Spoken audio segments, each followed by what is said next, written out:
And so now we come to our Octomore 15.3, which is a very, very special whiskey for many reasons. Primarily, I think, with this release because we're at 307 ppm. So with Octomore, the origins of Octomore being about pushing the boundaries of peat, this is almost as far as we have ever gone in terms of a level of phenols in the whiskey. Of course, with our 0.3, it's more than just the numbers. Of course, with all our Octomores, it's more than just the numbers. Here with the 0.3, we're focusing on the idea of terroir, of provenance, of locality, of community in our whiskey. Our 0.3 whiskies are always made with barley grown on Islay. And further than that, it's Octomore Farm, which is 2 miles from our distillery. James Brown, who's the farmer there, who grows that barley, who raises that crop each year for us. We keep it completely separate and malt it as Octomore of Octomore. So its provenance, its vintage, its uniqueness every year is without question. It's incredible pedigree. So, of course, here we have our high strength at 61.3 ABV, as I say, 307 ppm, 5 years aged. We've aged this in a combination of first fill bourbon and some first fill Oloroso casks from Fernando de Castilla. And that comes through. You can see the influence of these casks in this beautiful kind of rich color we have. And again, if we raise up the glass and we have a little look at that, you can see that nice and clearly, beautiful depth of color. So, let's have a little nose, a little taste, and see what we discover here. As we put our nose into the glass,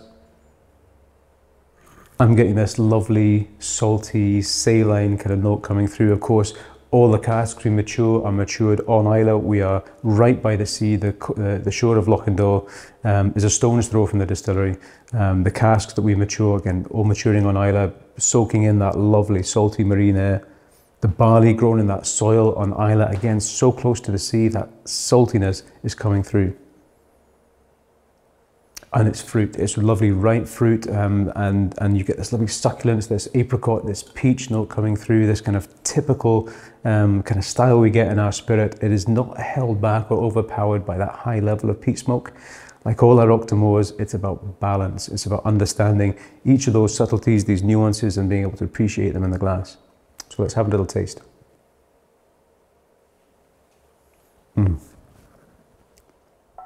Wow. There is a complexity and a robustness that comes through on the palate. This idea of a high strength gives you less dilution. We're putting less water in, so you get the viscosity, the texture, the oils from the barley that come through. So there is a complexity, there is a texture that is absolutely second to none with this whiskey.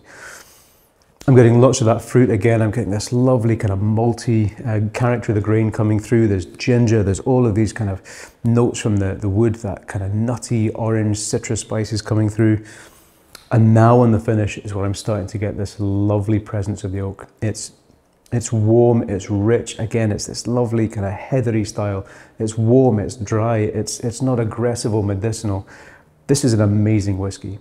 It shouldn't be this good because it's so strong, it's so young, and it's so peaty.